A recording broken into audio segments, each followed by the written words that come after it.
In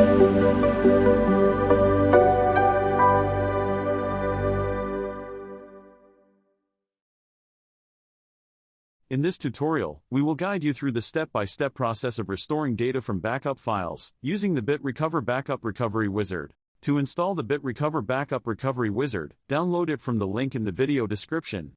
After installation, simply launch the software. To begin, select the backup file you wish to restore.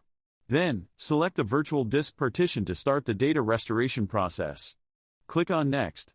A pop-up will appear with the message, "If you are unable to find the deleted or lost files and folders in the directory tree, please select Formatted Data Recovery from the Data menu."